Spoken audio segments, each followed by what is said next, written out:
அருணாச்சலம் அவர்கள் ஆட்சிமார்களை என்று அணைகிறது.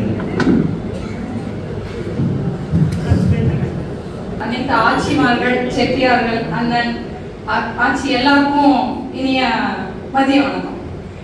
சரி, இப்போ நம்ம எந்த ஊர்ல இருக்கோம்? மதுரையில இருக்கோம். எடுத்தோன்னே என்ன கேட்போம்? மீனாட்சி ஆட்சியா சிதம்பரமா? மீனாட்சி ஆட்சியான்னு கேட்கிற இடத்துல இருந்துட்டு ஆட்சியா செட்டியாரான்னு கேட்டா ஃபர்ஸ்ட் பாயிண்டே நம்ம ஆகும். என்ன சொல்றது? சரி, அடுத்து இங்க சிதம்பரத்தில் நடத்தினாதான் கஷ்டம் போடும். அதனாலதான் மதுரையில நடத்துறோம்.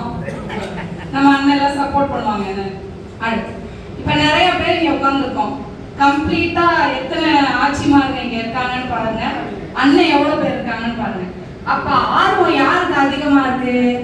இங்க எங்கேயாவது வந்துட மாட்டோமா? நம்ம பிள்ளைக்கு கல்யாணம் பண்ணிட மாட்டோமா? எங்கிட்டாவது முடியாதான்னு எங்கிட்டாவது முடிச்சிருவோம்னு ஒரு வார்த்தை சொல்லுவா பாருங்க. அது ஆப்டா ஆட்சிகளுக்கு தான் பொருந்தும். எப்படியாவது முடிச்சிருவோம். அடுத்த அண்ணன் சொன்னாங்க, கோவில் குடுமுழுக்கா கூப்பிடு செட்டியாரு. அதுக்கு தாங்க செட்டியார கூப்பிடணும். என்னன்னு பேசி முடிக்கிறதுக்கு ஆட்சிங்க தானே சரியாகும். நீங்களே பாயிண்ட் எடுத்து கொடுத்துட்டீங்க எங்களுக்கு.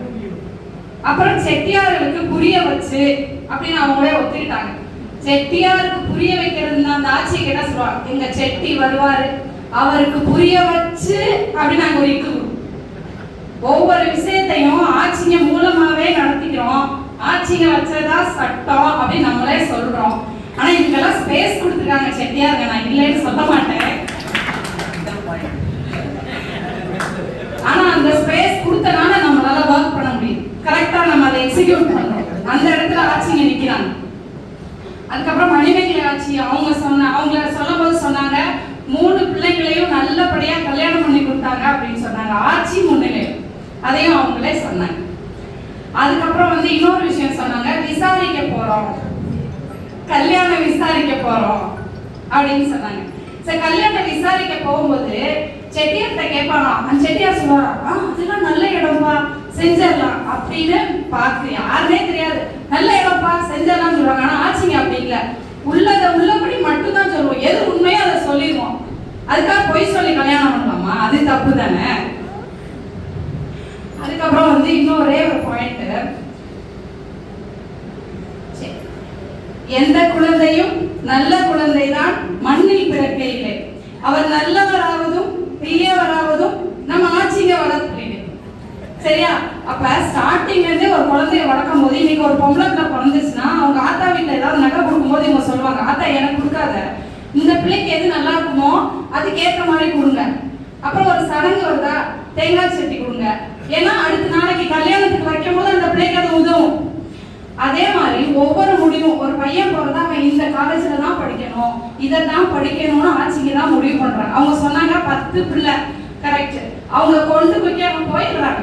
திரும்ப அந்த 10 பிள்ளைக்கும் என்ன படிக்கணும், என்ன சேர்க்கணும், யார் மாப்பிள்ளை எல்லாத்தையும் டிசைட் பண்ணதுக்கு அப்புறம் செட்டியார் வருவாரு திருமணம் நடத்துறதுக்கு.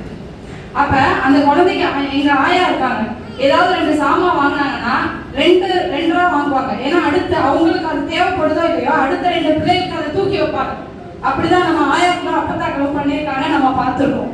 ஸோ எல்லாமே அடுத்து நான் என் பிள்ளைக்குன்னு வாங்குற ஒவ்வொரு சாமானையும் யோசிச்சு வாங்குற அந்த ஆட்சிக்கு கரெக்டான சாய்ஸ் எதுன்னு கண்டிப்பா தான் பிள்ளைக்கு என்ன வேணுங்கிறத தெளிவா முடிவெடுக்கிற அதிகாரம் இருக்குன்னு நான் நினைக்கிறேன்.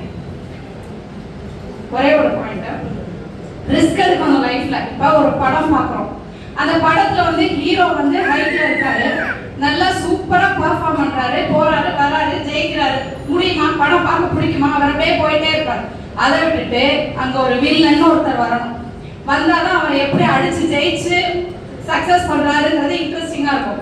அதே மாதிரிதான் லைஃப்ல ரிஸ்க் எடுக்கணும், பிசினஸ் பண்ணணும், இல்ல என்னன்னாலும் ready to overtake the things. அவங்களோட சேர்ந்து ஒர்க் அவுட் பண்ணி சக்சஸ் பண்றதுல தான் லைஃபோட சக்சஸ் இருக்கு. நம்மளே எல்லாத்தையும் ரெடி பண்ணி கொடுத்து பக்காவா அனுப்பிச்சதுக்கு அப்புறம் அதுல கிடைக்கிற சந்தோஷம் பெருசா இருக்குமான்னு தெரியல.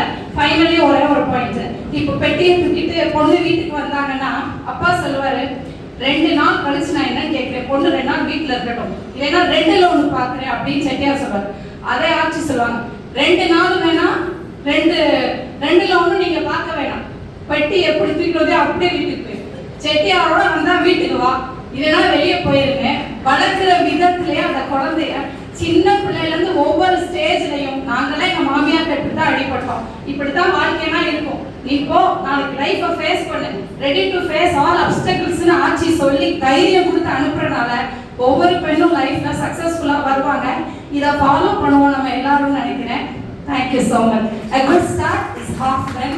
ஸோ அம்மா வளர்க்குறதுல தான் எல்லாமே இருக்கு, ஆட்சிங்க கையில தான் எல்லாமே இருக்கு. நன்றி.